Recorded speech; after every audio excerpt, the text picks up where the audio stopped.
আমার মনটা একটু অন্যদিকে পড়ে আছে, কেন জানেন? এই অনুষ্ঠানে আসার সময় ভূতা মোড়ে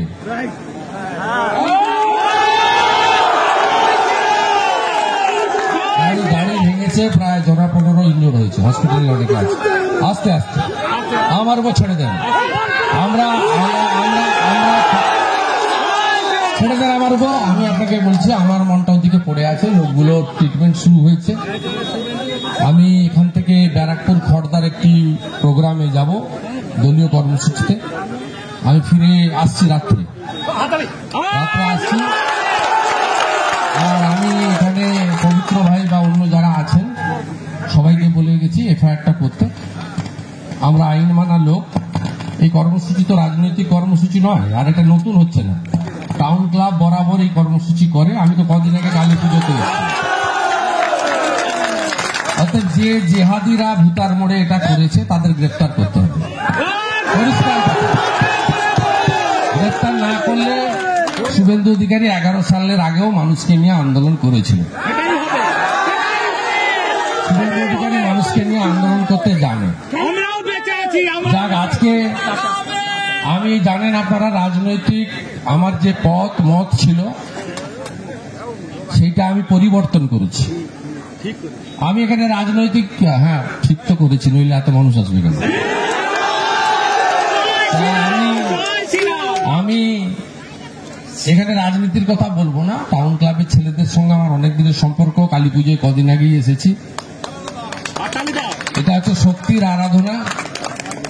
এখানে বজরংবলীর পুজো হয়, প্রচুর মানুষ প্রসাদ নিচ্ছেন, রাধা মাধবের মূর্তি রাখা আছে। এটা অত্যন্ত আনন্দের পরিবেশ। এবং আমরা সব সময় বলি যে আমাদের গীতাতে সব সময় বলে গেছে বহুজন সুখায় বহুজন হিতায়। সবাইকে সুখে রাখো, সকলের কল্যাণে কাজ করো, হিতায় কাজ করো। এটাই হচ্ছে আমাদের এটা হচ্ছে নিয়ম। এবং আমরা যারা সনাতন ঐতিহ্য মানি আমাদের সহ্য শক্তিও বেশি। এবং আমরা সব সময় নিজের ধর্মের প্রতি আস্থাশীল থাকি, অপর ধর্মের প্রতি শ্রদ্ধাশীল থাকি। আমি নন্দীগ্রামে তো আজকে নয় 20 বছর ধরে আসছি। আমি সব সময় বলি যে আমি শুভেন্দু অধিকারী, আমি সনাতন ধর্মের একজন তার সেবক এবং আমার ব্রাহ্মণ পরিবার। আমি সূর্য প্রণাম গায়ত্রী করে বাড়ি থেকে বেরোই, কাজে বেরোই, এটা আমার ঐতিহ্য। আমি যখন শুভেন্দু অধিকারী এমপি ছিলাম, এমএলএ ছিলাম, কিছু মন্ত্রী ছিলাম, তখন আমি মানব ধর্ম পালন করি।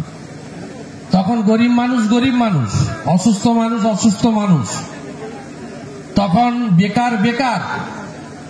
আমরা জীবনে সেসব জাত ধর্ম পাত দেখিনি। আপনারা দেখেছেন কদিন আগে যাদের পেটে এখনো আমার ভাত আছে,